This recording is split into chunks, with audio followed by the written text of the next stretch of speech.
২০২৫-২৬ অর্থ বছরের প্রথমার্ধের জন্য মুদ্রানীতি প্রকাশ করেছে বাংলাদেশ ব্যাংক, যেখানে বেসরকারি খাতের ঋণ প্রবৃদ্ধির লক্ষ্যমাত্রা আগের অর্ধবার্ষিকের ৯.৮% থেকে কিছুটা কমিয়ে ৭.২% করা হয়েছে। মূল্যস্ফীতি কমিয়ে আনতে নীতিসুধার অপরিবর্তিত থাকছে 10%।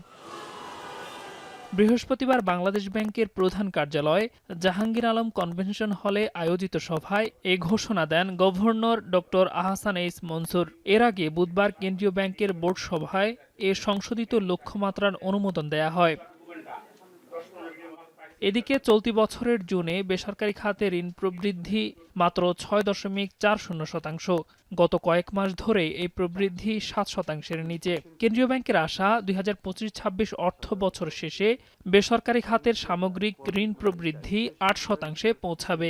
ইনফ্লেশন রেট এবং পলিসি রেটের মধ্যে যে ডিফারেন্সিয়েটটা সেটা বাড়ছে। এটা এখন ১.৫% আছে পজিটিভ। এটা ৩%-এর দিকে গেলে আমরা মনে করব যে এটা ভালোর দিকে যাবে। এটা আমরা তখন পলিসি অ্যাডজাস্টমেন্টটা পুরোপুরিভাবে শুরু করব। ইন দ্য মিন টাইম আমরা অলরেডি কিন্তু স্ট্যান্ডিং লেন্ডিং ফ্যাসিলিটি রেটটা আমরা কমিয়ে দিয়েছি, ওভারনাইট বিশেষ করে সেটাকে আমরা কমিয়ে দিয়েছি এবং আমরা হয়তো সামনে আরও কমাবো। পূর্বের ঘোষণা অনুযায়ী নীতিসুধার অপরিবর্তিত থাকছে। বলা হচ্ছে, মূল্যস্ফীতির হার ৭%-এর নিচে না নামলে নীতিসুধার কমবে না।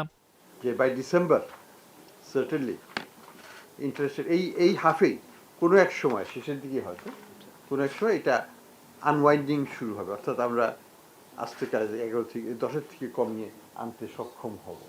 দেশের ব্যাংক ও আর্থিক খাতে গ্রাহকদের আস্থা ফিরিয়ে আনতে বড় পদক্ষেপ নিয়েছে বাংলাদেশ ব্যাংক।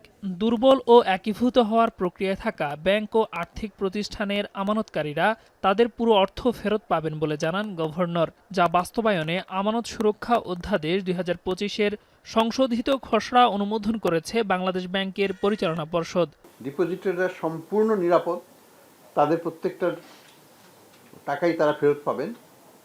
বর্তমানে যে চিত্র ওই সব ব্যাংকের, তার চাইতে চিত্রটা আরও অনেক ভালো হবে, কারণ বড় অঙ্কের অর্থ এখানে বিনিয়োগ করা হবে।